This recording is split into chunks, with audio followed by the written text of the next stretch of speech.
Hi everyone, Annette here from Ask Me Decor. Welcome back, and if you're new here, thanks for joining me.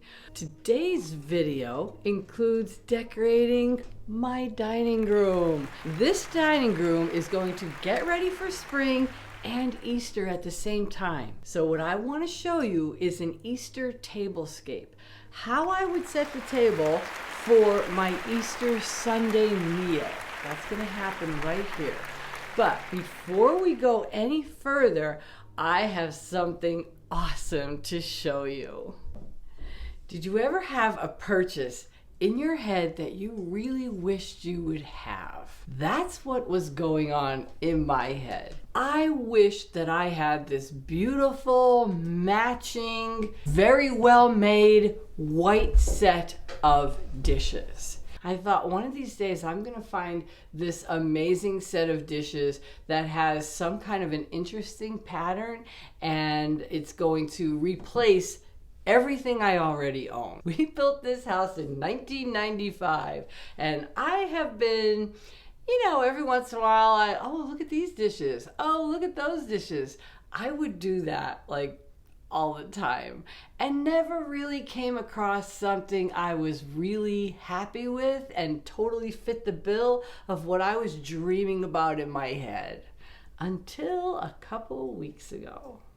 So without any more delay, I need to show you my purchase, and I'm going to tell you the whole story of how I found this, what it is, and how I'm going to take care of it. I found it in my favorite antique store. It's called Tinks in Tamaqua, Pennsylvania. If you're ever going through that town, you need to stop there if you like antiques. I found this set. This is a matching set. It's service for 10 absolutely beautiful dinner plates. I've got the salad plates.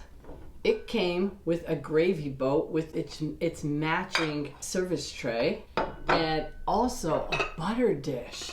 How hard is it to find a butter dish that matches your stoneware? And this is perfect. It has this like an embossed design on the top. I'm in love with it. So here's how the story goes. I walk into this antique store. It's like 2 stories. So I always start at the top, go through the second floor, and then work my way down to the first floor. And usually by that time, I'm carrying something in my hands. We go up onto the second floor, and there's a dining room set. On the dining room set is this set of white dishes. This is what I think I've been looking for all these years. The woman had $85 marked on it as a set. And I contemplated it, and we walked around the rest of the store, and we left. So I get home, and I'm thinking about this set, and I can't get it out of my head. So I call her about 5 days later, and I ask her, do you still have that white set of dishes on the second floor? She goes, oh yeah, it's there. I said, what's your best price? I'm thinking $85 is good, but always try, you never know. So I asked her, what's your best price? And she says $75. I was like, wrap it up. I'm coming down. I want it. There's a back stamp on all the dishes, and it says Mikasa. And Mikasa is a pretty good brand of dishes. The pattern name is Italian Countryside. I needed to do a little research. So I started looking online. Most of the dishes in my set say made in Malaysia. The very large serving platters, which there's 2 large serving platters, and then there's a giant round dish, which I feel like it's a chip and dip situation. All 3 of those say made in Italy on them. I started trying to look on the internet, find out about these dishes. When were they made? What are they actually? Are they bone china? Are they ironstone?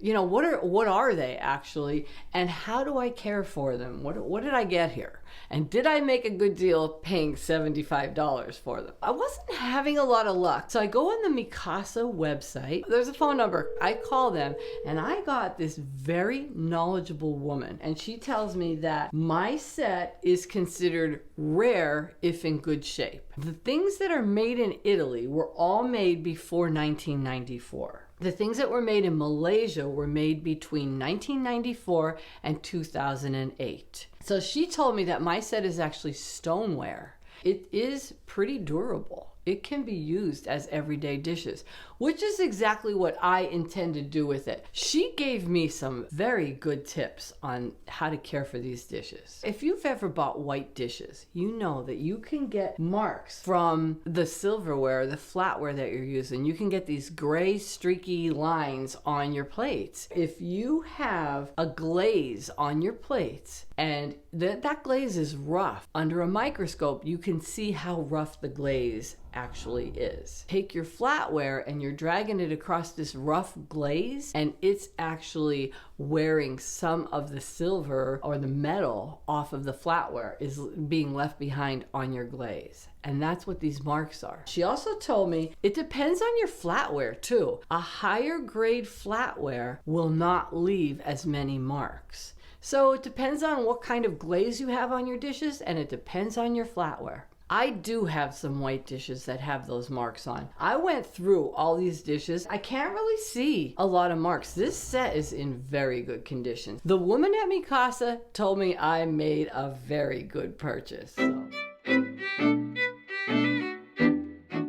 She actually gave me a recipe of how to try to get marks off. I do have some white plates that have marks, and I am going to use her recipe. We're going to make it, and we're going to see if it works. And that's going to be our DIY. So let's get started on that. Okay, so she said the mixture is vinegar, baking soda, and salt. Now, she did not give me measurements, so I'm just going to try to make a paste, rub it on my dishes with a soft cloth, rinse it off, and see what happens. Now remember, these are metal marks that are left behind because of the glaze that's on the plate. So let's see if we can get some of it off. What I have here are some plates that I actually got at a thrift store. They're really good. They're by Göttinger, and they are made in the Republic of South Marino and Italy. So these are good plates. We've had these probably about 3 years. Used them as everyday dishes, and they're holding up beautifully. They don't have one chip on them. I got a set of 4 at a thrift store for $5, $6. I'm gonna hold this up closer. Look at all those metal marks. This is the worst one out of the 4 of them. Here's my baking soda. I'm gonna put like about a tablespoon of that in here. And then I'm gonna add some salt. Then we're gonna add some vinegar. Mix that up a little bit here. Here's my plate that is terribly marked up. I'm gonna try to do 1/2. I've been rubbing this for about 5 minutes, and I only did half. I mean, it's starting to look better. Okay, so try to show you this up close. I did this half and did not touch any of this. And I totally think that this works to a degree. Okay, and this is the finished product. I tried to do the whole plate. I could probably work on this a little more up here, but I am calling this a win. So now that we know how to care for our white dishes, we're gonna wash all of the pieces, and then we're gonna take them in the dining room and get ready for Easter.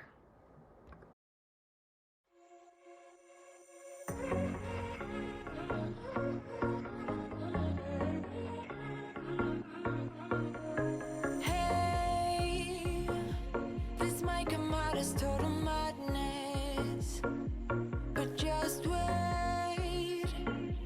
I really need to tell you something, 'cause I feel alone in a room surrounded by people. I wanna know if you're feeling it too. Out on the roof, here with you, it all seems so distant.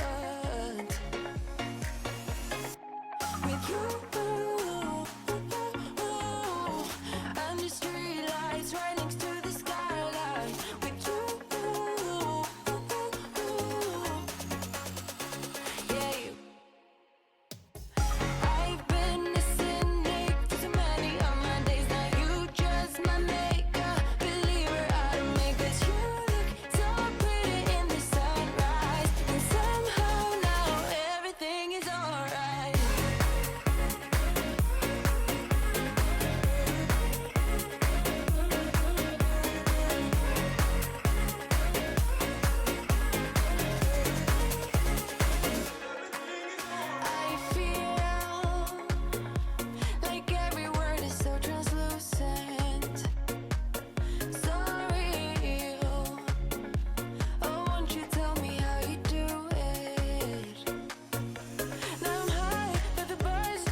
So that's going to do it for the spring dining room and an Easter tablescape. I hope you enjoyed it. I hope you got a lot of inspiration. If you can, like and subscribe right now. If you have any questions, just ask me, and I'll see you in the next video.